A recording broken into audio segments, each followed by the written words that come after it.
હવે વિદ્યાર્થી જોઈએ સ્વાધ્યાય 6 માં દાખલા નંબર 4. હવે તમને એક વક્ર આપ્યો છે, એક પરવલય છે. એ પરવલયના બિંદુ 1, 2 માંથી પસાર થતા અભિલંબનું સમીકરણ શોધવાનું પૂછેલું છે. પરવલય y² બરાબર 4x ના 1, 2 બિંદુ આગળના અભિલંબનું સમીકરણ. પહેલા તો વક્ર ઉપરથી dy/dx સુધી એ સ્પર્શકનો ઢાળ, 1, 2 આગળ સ્પર્શકનો ઢાળ શોધીએ. એના પરથી એ બિંદુ આગળ અભિલંબનો ઢાળ શોધીએ. 2y dy/dx આ સમીકરણનું બંને બાજુ વિકલન કરતા y² નું 2y, y નું dy/dx 4, x નું વિકલન 1. તો dy/dx મળે, આ ભાગાકારમાં લાવો એટલે 2/y. આ કયો સ્પર્શકનો ઢાળ. હવે તમારા મગજમાં આવી આકૃતિ આપવી જોઈએ. ધારો કે y² બરાબર 4x સ્પર્શક છે. આની જગ્યાએ વક્ર બદલે તો સમીકરણ બદલાઈ જાય. x² બરાબર 4y. ધારો કે y² બરાબર 4x આપણો પરવલય છે. એના ઉપર કોઈક બિંદુ 1, 2 છે. આ ધારો કે 1, 2 બિંદુ આગળ. આ બિંદુ આગળ તમે સ્પર્શક દોરો. સ્પર્શકનું સમીકરણ આ કહેવાય. આ બિંદુ આગળનો અભિલંબ. સ્પર્શકની લંબ રેખા એટલે અભિલંબ. આપણને પૂછ્યું છે અભિલંબનું સમીકરણ 1, 2 બિંદુ આગળ. હવે આ જે કયો સ્પર્શકનો ઢાળ 1, 2 બિંદુ આગળ આપણે શોધી કાઢીએ. x હોય તો 1 મૂકવાનો, y હોય તો 2 મૂકવાનો. 2/2 એટલે 1. આ કયો આપણો સ્પર્શકનો ઢાળ. સ્પર્શક રેખાનો ઢાળ એટલે કે સ્પર્શકનો ઢાળ. આ કહેવાય સ્પર્શક રેખા ને આ અભિલંબ રેખા. સ્પર્શકનો ઢાળ જો 1 થાય તો અભિલંબ એની લંબ રેખા હોય તો અભિલંબનો ઢાળ થાય -1. કારણ કે બે પરસ્પર લંબ રેખાઓના ઢાળનો ગુણાકાર -1 થવો જોઈએ. જો આ રેખા સ્પર્શક રેખાનો ઢાળ 1 તો અભિલંબ રેખાનો ઢાળ -1. બંનેનો ગુણાકાર -1 થવો જોઈએ. હવે આ અભિલંબ રેખા પણ 1, 2 બિંદુ આગળમાંથી પસાર થાય છે. એટલે આ રેખા 1, 2 માંથી પસાર થાય છે. ઢાળ ખબર છે જે આ અભિલંબનો ઢાળ અને અભિલંબ જે 1, 2 માંથી પસાર થાય છે. માટે અભિલંબ રેખાનું સમીકરણ, અભિલંબ લખો તો પણ ચાલે, અભિલંબ રેખા લખો તો પણ ચાલે.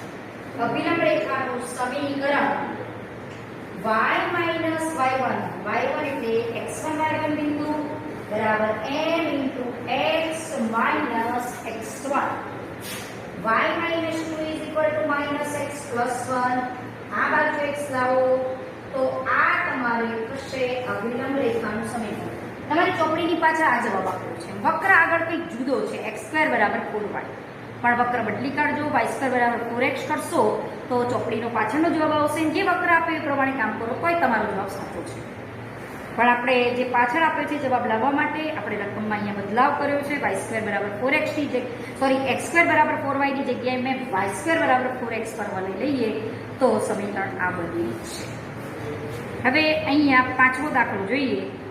એક x બરાબર આપ્યું છે એ cos θ પ્લસ a θ × sin θ આવું આપ્યું છે. y બરાબર આપ્યું છે a sin θ minus a θ cos θ. આ બે કોઈ એક વક્ર, ગમે તે વક્ર છે એના પ્રચલ સમીકરણ આપ્યા છે. થીટા બિંદુ એ આ જે પ્રચલ સમીકરણનો પ્રચલ છે. તો આપણો પ્રશ્ન છે કે આ બે પ્રચલ સમીકરણવાળા વક્રનો થીટા બિંદુ આગળનો અભિલંબ ઉગમ બિંદુથી અચળ અંતરે આવેલો છે તેમ સાબિત કરો. પહેલા તો આપણે એ કરીએ કે આ થીટા બિંદુ આગળનો સ્પર્શકનો ઢાળ છે. સ્પર્શકના ઢાળ ઉપરથી અભિલંબનો ઢાળ લખીએ. પછી અભિલંબના ઢાળ ઉપરથી અભિલંબ રેખાનું સમીકરણ શોધીએ. એ અભિલંબનું ઉગમ બિંદુથી અંતર એ અચળ આવવું જોઈએ એવું આપણે સાબિત કરવાનું છે. પહેલા મારે સ્પર્શક રેખાનો ઢાળ જોઈએ. તો આ તો x તો θ ચલમાં છે તો પહેલા dx/dθ શોધો. આના ઉપરથી dy/dθ શોધો. એના ઉપરથી dy/dx મળે. એ તમારા સ્પર્શકનો ઢાળ. સ્પર્શક ઉપરથી અભિલંબનો ઢાળ. અભિલંબ માટે આ વક્ર પર આ બે બિંદુઓ છે. એ બિંદુ આગળ અભિલંબનો ઢાળ ખબર છે તો અભિલંબ રેખાનું સમીકરણ શોધી કાઢીએ. અને રેખાનું ઉગમ બિંદુથી અંતર એટલે અચળ લાવવાનું છે ખાલી. પહેલા dx/dθ શોધીએ.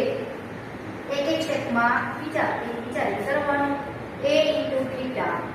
થીટાનું વિકલન 1 a sin theta plus a theta એના m sin થીટાનું વિકલન cos થીટા. આ આપણું થયું dx by d થીટા. તો તમે જોઈ શકો છો કે આ બધે પદ ઉડે છે, તો આ આવ્યું a theta into cos theta તમારો dx by d થીટા. હવે dy by d થીટા શોધી કાઢીએ. અહીંયા થશે a cos theta minus a થીટાનું વિકલન 1 cos theta into m minus a theta એના m cos થીટાનું વિકલન minus sin theta minus minus plus sin theta plus a cos theta minus a cos theta ઉડ્યા એટલે આપણી પાસે આવું વધ્યું dy upon d theta dx upon d theta મળ્યા dy upon d થીટા મળ્યા. એના ઉપરથી dy by dx એટલે સ્પર્શકનો ઢાળ શોધી કાઢીએ. આના ઉપરથી પહેલા શોધીએ dy by dx માટે dy by dx is equal to dy by d theta ભાગ્યા dx by d theta. dy by d theta આપણને ખબર છે a theta sin theta dx by d theta a theta cos theta a theta ઉડી ગયા sin ભાગ્યા cos એટલે tan. જે dy by dx એ આ બિંદુ આગળ એટલે તમારા કોઈ મગજમાં કોઈ વક્ર છે, સપોઝ આવું વક્ર ગમે તે કયો વક્ર છે તો કીધું નથી. આ વક્ર પરનું બિંદુ છે x અને y. એ x બરાબર આ સંખ્યા છે, y બરાબર આ. આવું મગજમાં વિચારો. આ બિંદુ આગળ તમે એક સ્પર્શક દોર્યો છે, એનો મેં આ ઢાળ નક્કી કર્યો. હવે આ બિંદુ આગળ તમારે અભિલંબ રેખા દોરવાની છે અને અભિલંબનું ઉગમ બિંદુથી અંતર શોધવાનું. ધારો કે આ મારો અભિલંબ, આ ઉગમ બિંદુથી આ અભિલંબનું અંતર કેટલું છે એ આપણે શોધવાનું છે. આ કયો સ્પર્શકનો ઢાળ માટે અભિલંબનો ઢાળ થાય બંનેનો ગુણાકાર -1 થવો જોઈએ, તો -1 upon tan theta. તો જો આ બેનો ગુણાકાર -1 થાય તો આને શું કહેવાય? -cos theta. અભિલંબનો ઢાળ થયો -cos theta. હવે અભિલંબ xy બિંદુએ દોરેલો છે, x એટલે આ બિંદુ મૂકો, y એટલે આ. માટે a cos theta a theta sin theta a sin theta. હવે xy એટલે x બિંદુ છે આ વક્રનું a cos theta plus a theta sin theta અને આ વક્ર બેના બિંદુનો y આમ છે a sin theta minus a theta cos theta. આ બિંદુ આગળ -cos theta ઢાળવાળા અભિલંબનું સમીકરણ આ બિંદુ આગળ આ બિંદુમાંથી પસાર થતા કે બિંદુ આગળ માંથી પસાર થતા -cos theta ઢાળવાળા અભિલંબનું સમીકરણ. આને વિચારો x1 y1 બિંદુ, આ આપણો ઢાળ. તો અભિલંબ રેખાનું સમીકરણ y y1 બરાબર m into x minus x1. m એટલે મારો ઢાળ, અહીંયા -cos theta, x minus x1 આ આપણો છે x1 બરોબર. આ આપણું અભિલંબ રેખાનું સમીકરણ. તો સાદું આપી દઈએ માઇનસ માઇનસ પ્લસ. મેથડ એટલી એક છે, ખાલી રકમ તો બદલા a theta cos theta બરાબર -x cos theta minus minus plus a cos theta into cot theta minus minus plus cot theta into a theta sin theta into cot theta. હવે કોઈ પણ રેખાનું સમીકરણ લખવું હોય તો આપણે કયા સ્વરૂપમાં લખીએ? ax by plus c બરાબર 0 અથવા ax by minus c ગમે તે સ્વરૂપમાં લખી શકો. હવે અહીંયા આ x વાળું પદ અહીંયા લાવી દઈએ એટલે x cot theta plus y બરોબર. હવે અહીંયા જે સાદું કપાતું હોય એટલું આપણે આપી દઈએ. તો અહીંયા જો sin theta into cot theta. cot એટલે cos upon sin, એટલે વાસ્તવમાં હું cos theta વિચારી શકું cos upon sin છે. તો આ કાઢી કાઢવા બંનેનો ગુણાકાર કરું sin theta into cot theta એટલે મારી પાસે cos theta વધે. કારણ કે cot એટલે cos upon sin, sin ઉડી ગયા cos. ચલો આ a theta cos theta તો બંને બાજુ પર કેન્સલ થઈ જશે અને અહીંયા આવશે આપણી પાસે માઇનસ એ સાઇન થીટા ના પદ પ્લસ વાળું સામે આવશે એટલે minus cos theta into cot theta બરાબર 0. હવે આમાંથી તમે ax plus by plus c આ તમારો c છે એ સમીકરણ તમે આ રીતે લખી શકશો. આમાંથી હું એક કોમન કાઢું. આ તમારી અભિલંબ રેખાનું સમીકરણ. હવે અભિલંબ રેખાનું ઉગમ બિંદુથી મારે અંતર શોધવું છે. અભિલંબ રેખાનું ઉગમ બિંદુથી અચળ અંતર છે એવું સાબિત કરવું છે. ત્યારે ખાતે ax by c બરાબર 0. હવે આપણે 11મા ધોરણમાં શીખ્યા હતા કે કોઈ બિંદુથી રેખાના લંબ તમે સૂત્ર યાદ કરી લઈએ એનો ઉપયોગ કરવો. હવે તો આગળ ફરીથી રિમાઇન્ડ કરાવી દઉં કે 11માં આપણે આવું શીખેલા કે આ કોઈ બિંદુ હોય x1 y1 અને આ રેખા હોય ax by c બરાબર 0. તો આ લંબ અંતર બિંદુથી રેખાનું લંબ અંતર એટલે આ બિંદુ આખું આ રેખામાં મૂકી દેવાનું ax1 by c અપોન રૂટમાં a સ્ક્વેર b સ્ક્વેર. આ આપણું સૂત્ર હતું. બિંદુથી કોઈ પણ બિંદુથી રેખાનું લંબ અંતરનું આ સૂત્ર. તો એ જ વસ્તુ આપણી પાસે અહીંયા બને છે. બિંદુ કયું લેવાનું છે x ને y1 તરીકે 0 0 અને ax by c તરીકે મારી આ રેખા છે. આ રેખા એક નામ આપું ને અહીંયા એક વિચારી લો. આખી લખતી નથી રેખા. આ એક રેખા છે. આ બિંદુથી આ એક રેખાનું લંબ અંતર એટલે આ બિંદુ x ને y તમે અહીંયા 0 0 મૂકો. લંબ અંતર એટલે આને હું p નામ આપું. p નું રેખા 1 થી p એટલે કે ઉગમ બિંદુથી રેખાનું લંબ અંતર બરાબર x અને y તમે 0 મૂકો તો માઈનસ કૌંસમાં રહેશે sin theta plus cos theta into cot theta નો માનાંક અપોન રૂટમાં a સ્ક્વેર વત્તા b સ્ક્વેર. a એટલે cot થીટા અને b એટલે 1 a square plus b square 1 નો સ્ક્વેર 1. હવે આપણે અહીંયા સાદું જોઈએ તો માઈનસ a અહીંયા આને લખાશે cos upon sin. cos upon sin લખાશે એટલે cos સ્ક્વેર. અહીંયા સાદું થોડું ગોઠવી લઈએ. આ લખાશે cos upon sin. cos into cos એટલે cos square theta upon sin.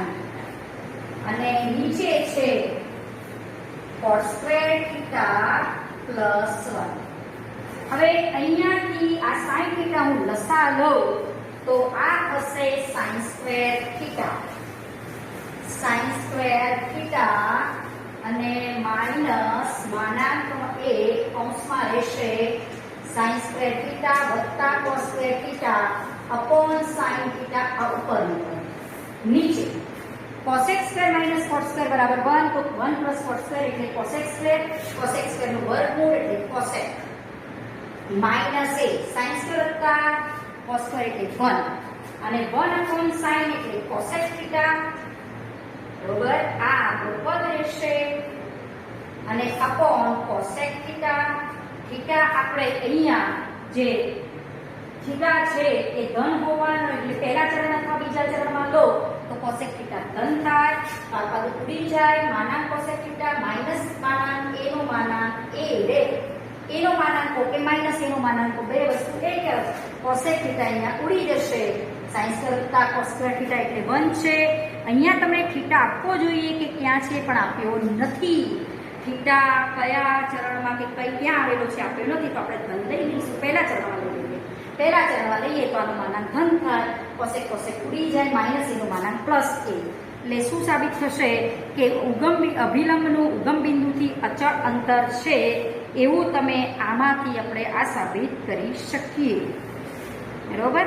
હવે આગળ જોઈએ છઠ્ઠો દાખલો. એક વિધેય આપ્યું છે.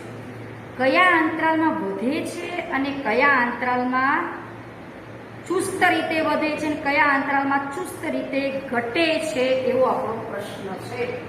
વધતું ઘટતું બતાવવું હોય તો એ પહેલા એફએસ એક્સ શોધવાના.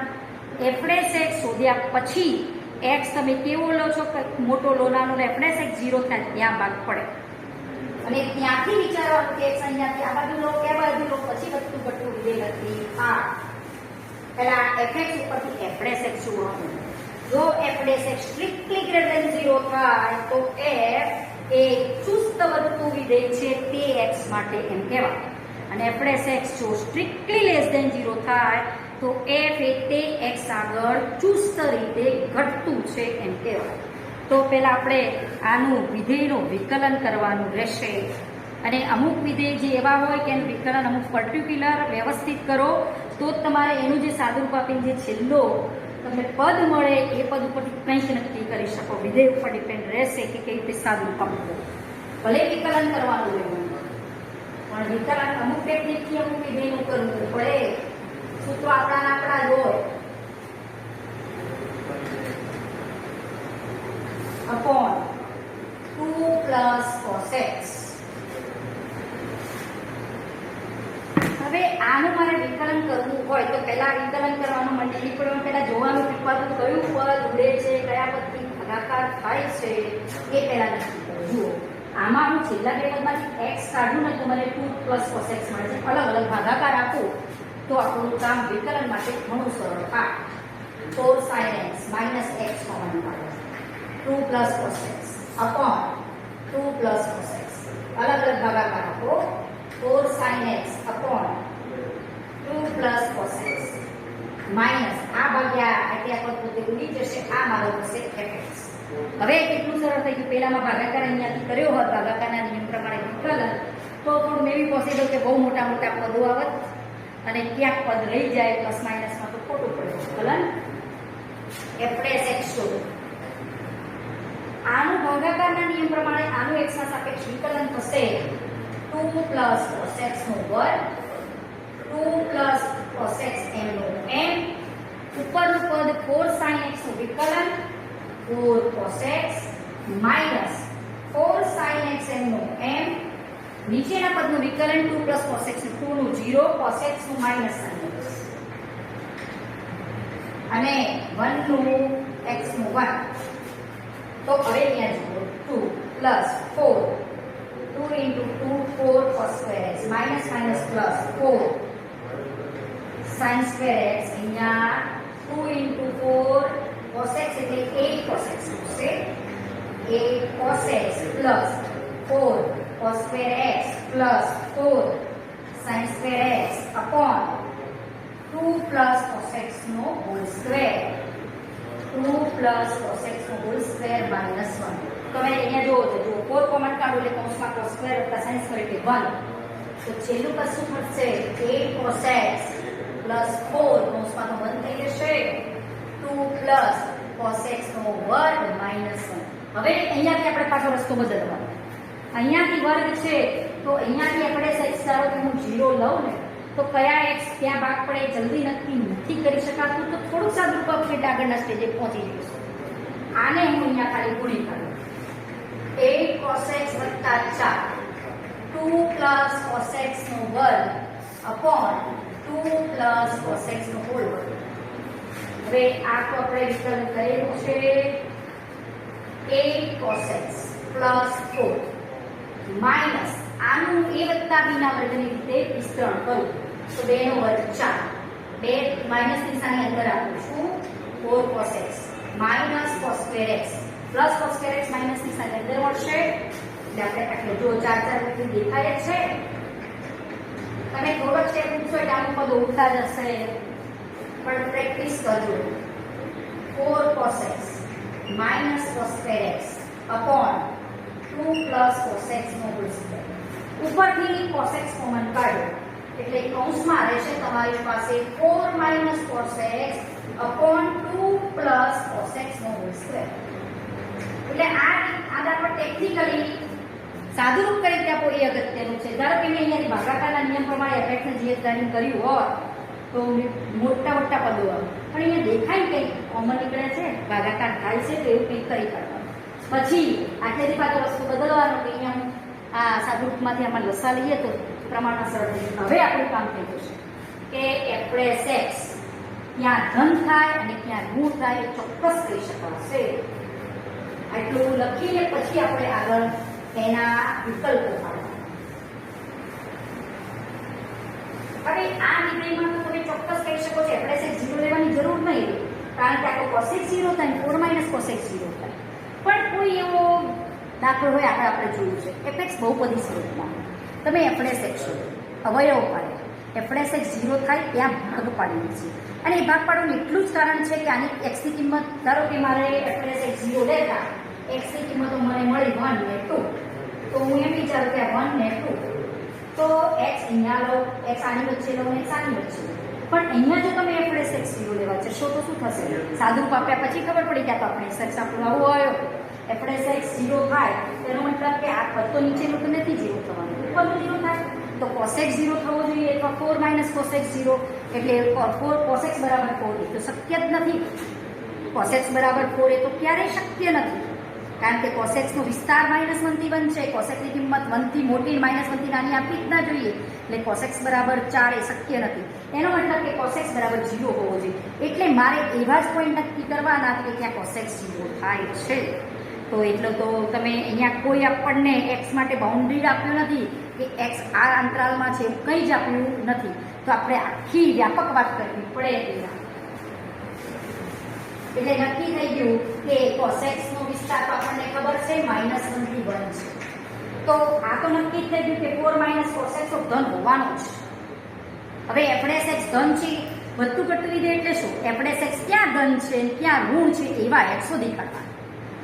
એ અંતરાલમાં એ વિધેય વધે, fx > 0 હોય jx માટે, તો એવા x માટે f વિધેય ચુસ્ત રીતે એ અંતરાલમાં વધતું કહેવાય.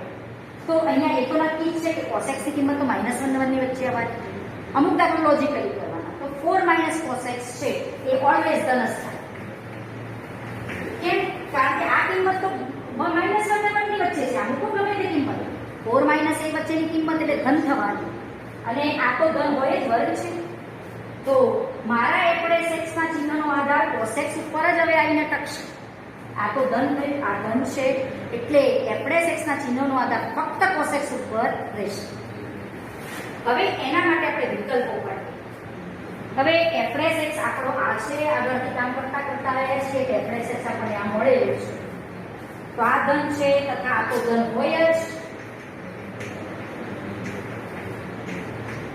બરોબર? આ તો ધન હોય જ, એટલે હવે fx ના ચિહ્નનો આધાર cosec ઉપર રહ્યો છે. હવે જોઈએ તો x જો પહેલા ચરણમાં હોય તો બધા વિધેયો પહેલા ચરણમાં ધન જ છે, એટલે cosec ધન થવાનું. ચોથા ચરણમાં હોય તોય cosec ધન થવાનું OLSTC પ્રમાણે. તો આપણે cosec ધન થાય પહેલા ચરણને વ્યાપક લખવાનું, 0 થી π/2 નહીં લખવાનું, કારણ કે અહીંયા x ને માટે કોઈ બાઉન્ડેડ તમને અંતરાલ નથી આપ્યો કે x આમાંથી લેવું છે, તો મારે વ્યાપક લખવું પડે.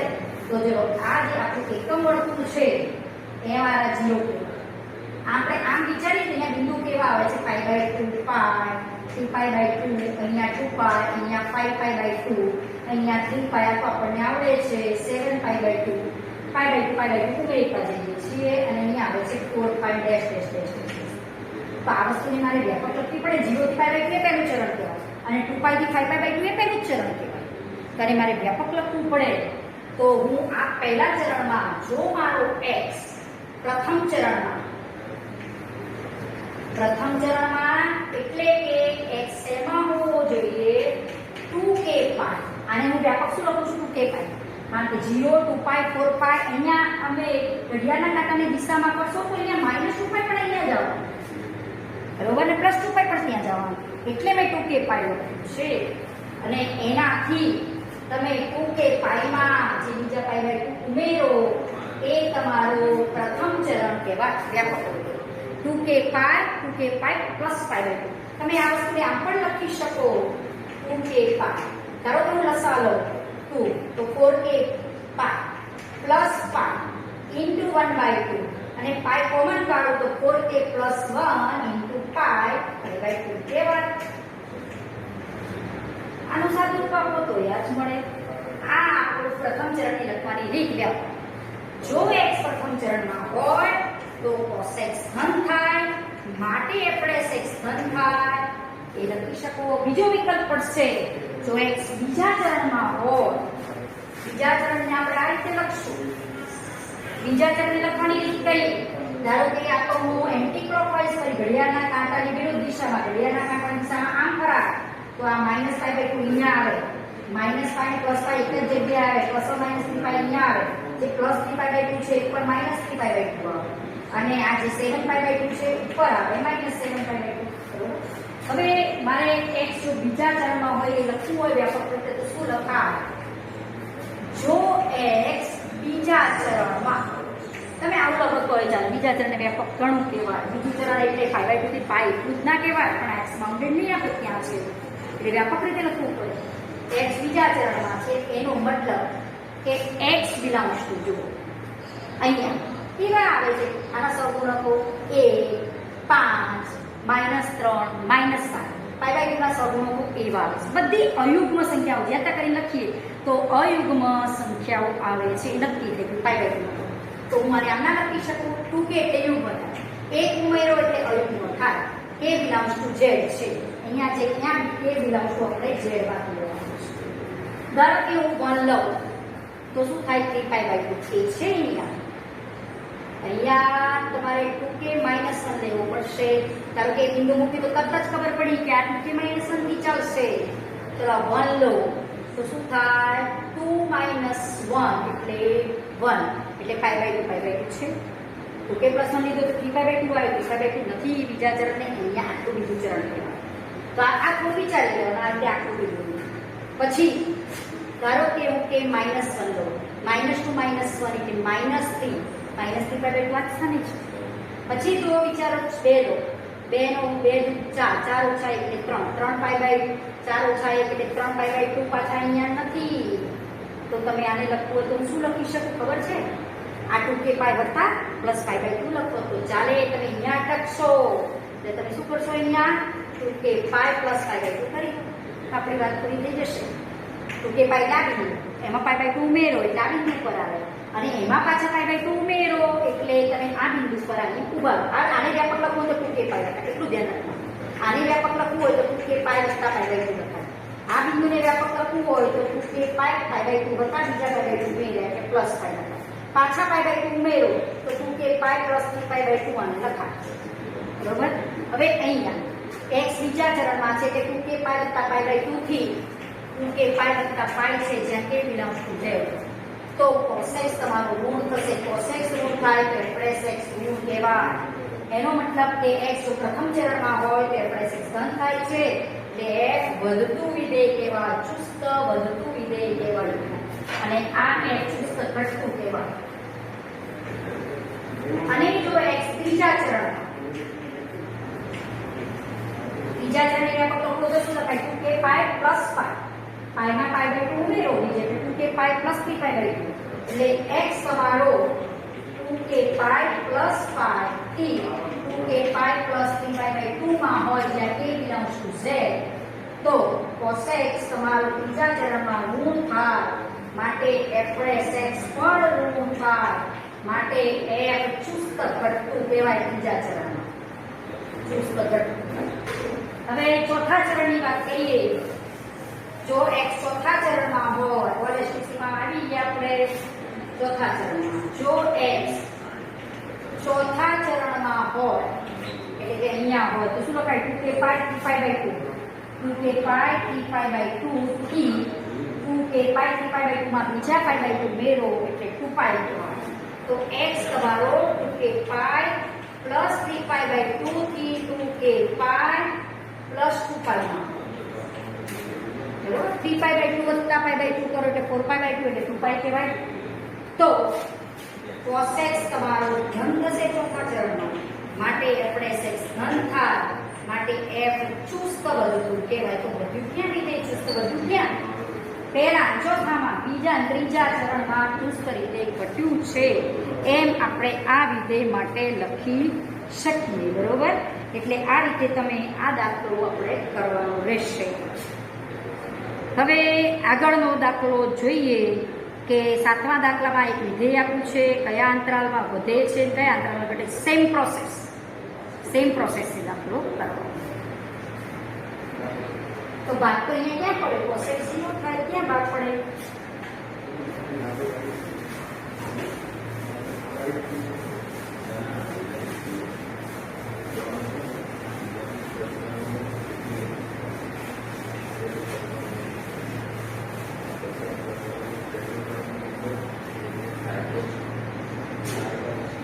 fx બરાબર x³ વત્તા 1/x³.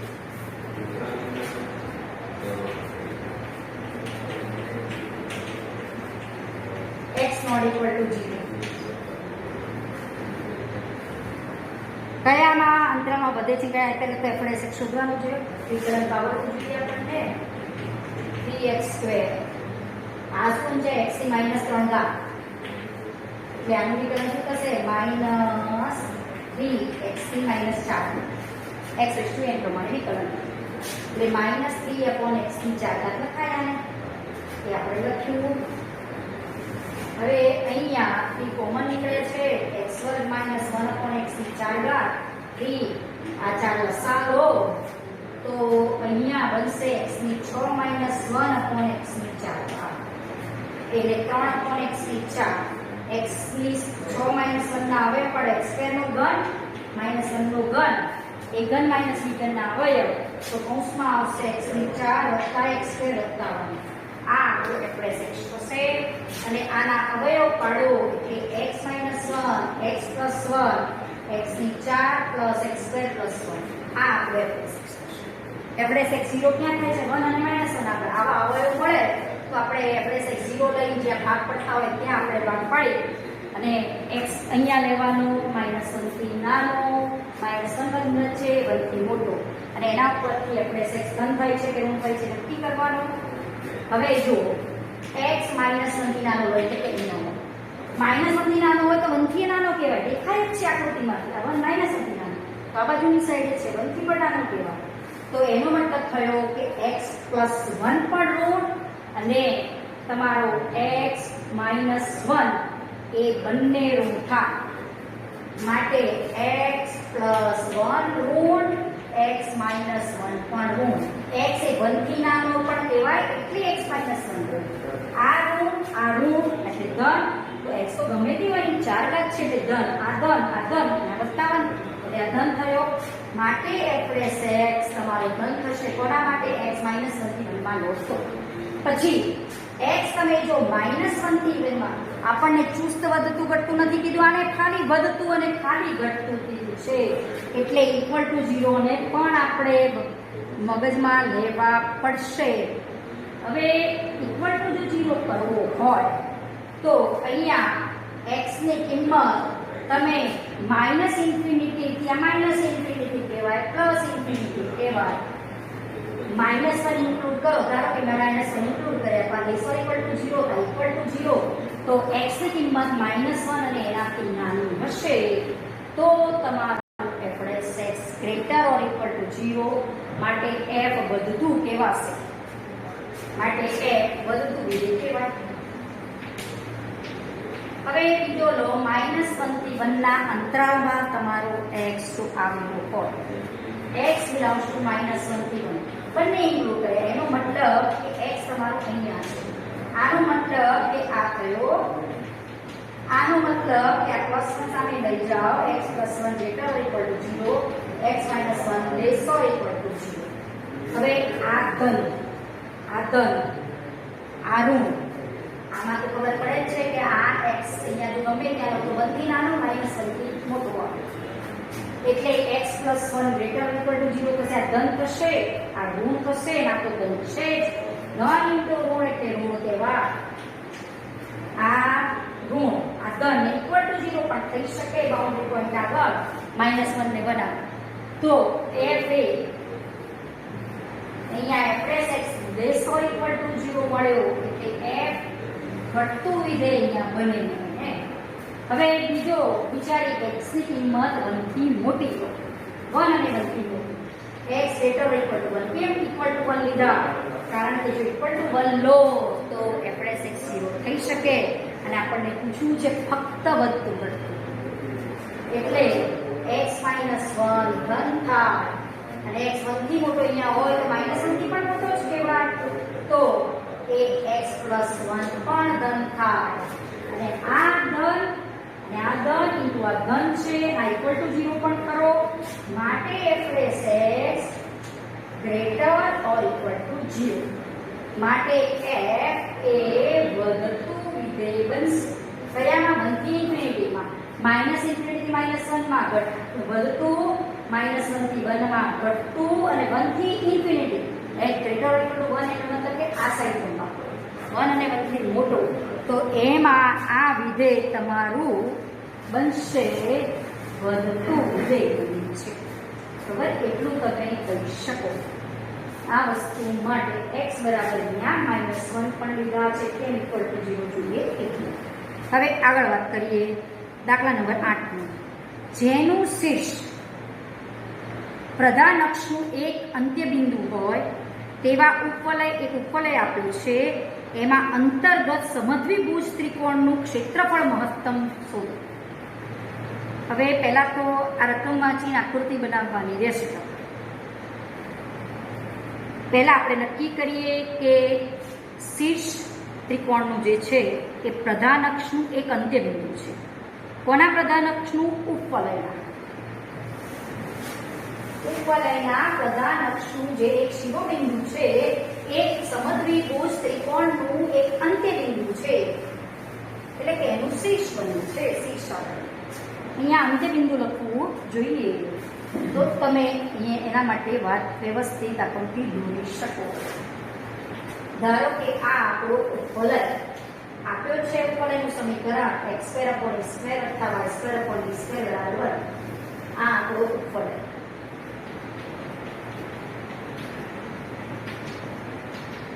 equal to 1.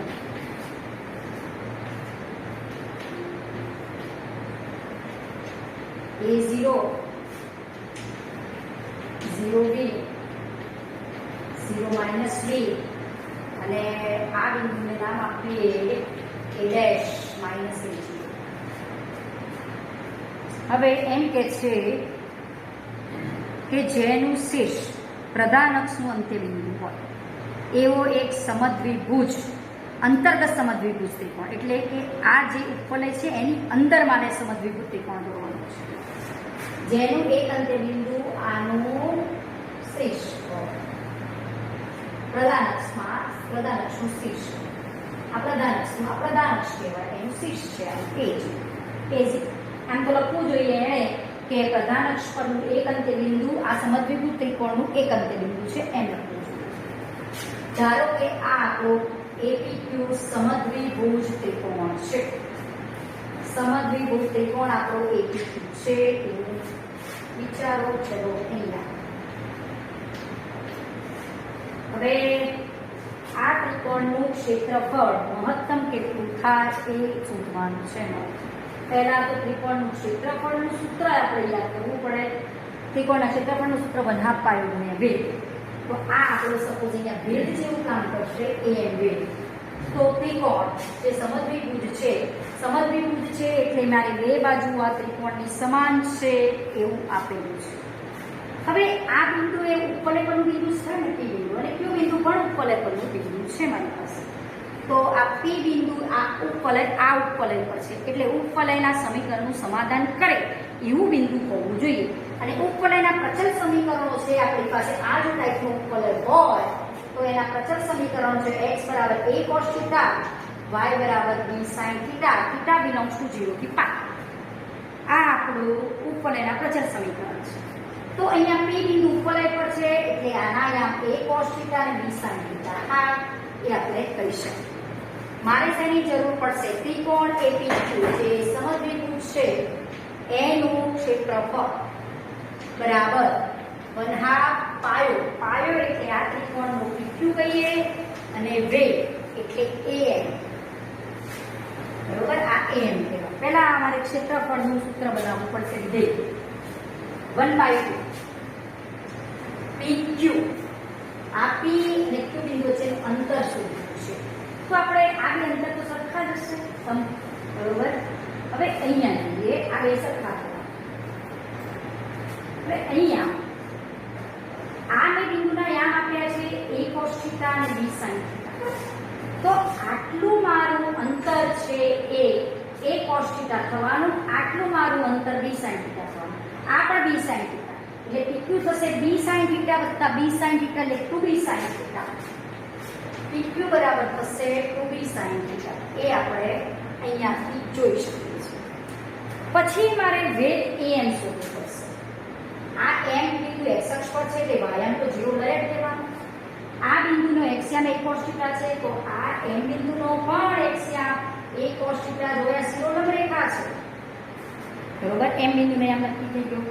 આના પરથી અંતર સૂત્રથી એમ અંતર આપણને મળે. આ બિંદુઓ છે અંતર વર્ગમૂળમાં a - a cos θ નો વર્ગ એટલે a સ્ક્વેર નું વર્ગમૂળ એટલે a અને 1 - cos θ નો વર્ગમૂળ એટલે a * 1 - cos θ. બરાબર, એટલે pq આપણો થશે 2b sin θ અને am થશે a * 1 - cos θ. 2 ઉડ્યા b sin θ અને આ a આગળ ગુણાકારમાં લઈ લઉં એટલે આ મારું ક્ષેત્રફળનું સૂત્ર થશે. એને હું f θ વિધેય કહી દઉં. હવે આપણે f θ વિધેય બનાવીએ અને આ જ ક્ષેત્રફળને મારે મહત્તમ બતાવવું છે એટલે દ્વિતીય વિકલિત કસોટીનો હું ઉપયોગ કરીશ. પહેલા f' θ શોધો તો ab sin θ નું વિકલન cos θ 1 - cos θ m ના m plus ab sin θ m ના m અંદરના વિકલન નું 0 cos θ નું - sin θ - plus sin θ sin into sin એટલે sin સ્ક્વેર. આનું હું જ્યારે સ્વરૂપ આપું એટલે -ab cos square θ minus plus ab sin square θ. તો અહીંયા જોઈ શકો છો કે ab cos θ માઈનસ ab જો કોમન કાઢું તો cos square θ minus sin square એટલે cos 2 θ નું સૂત્ર આવી ગયું આપણું. એટલે ab cos θ minus ab cos 2 θ એટલે ab જો કોમન કાઢું તો cos θ માઈનસ cos 2 θ આ આપણો f' θ થાય. આ આપણો f' θ થાય. હવે એના ઉપરથી f' θ ઉપરથી f ડબલ ડેશ θ પણ શોધવું પડશે અને f' θ 0 ક્યાં થાય છે એ પણ આપણે શોધવા પડે. આ આપણો છે f' θ.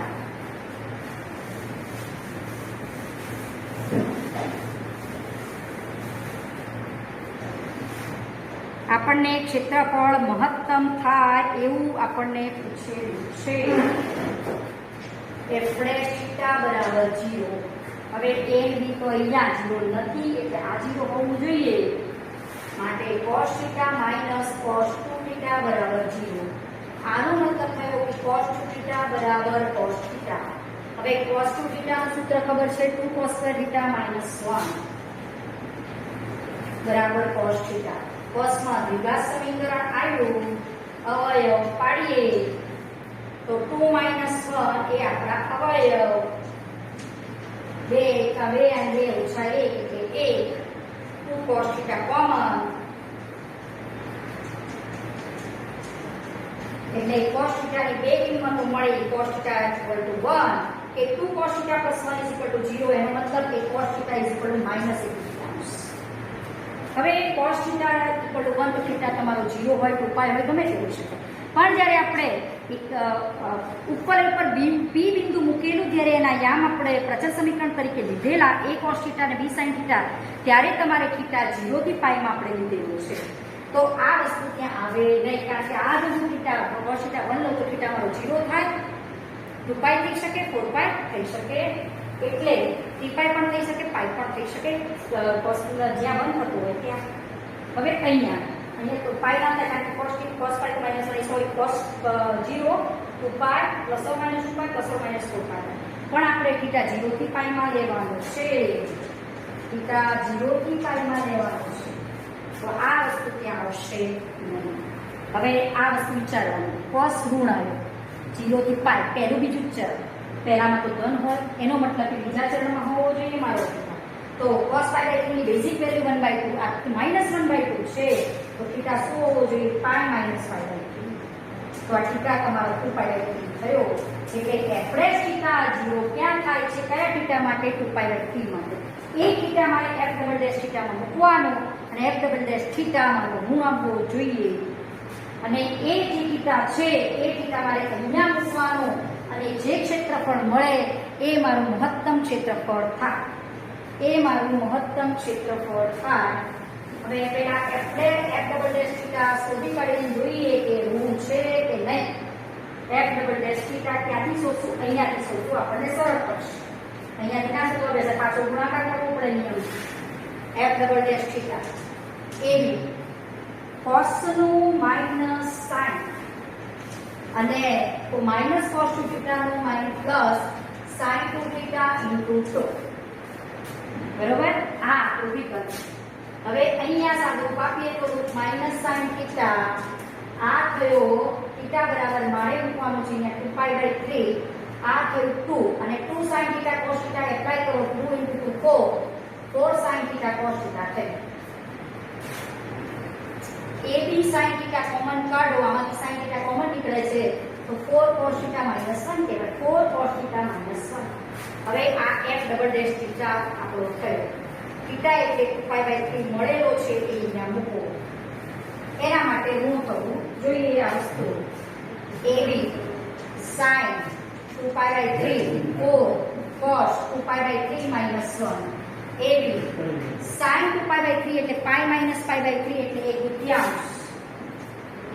સોરી sin pi/3 છે એટલે √3/2 અને આ cos 2π/3 એટલે cos pi minus pi/3 minus 1/3 -1 એટલે AB √3/2 2 minus 4 minus 1 એટલે minus 4 અહીંયા 2 છે એટલે -2 રહેશે -2 -1 એટલે -3 એટલે આપણને મળશે -3√2/2.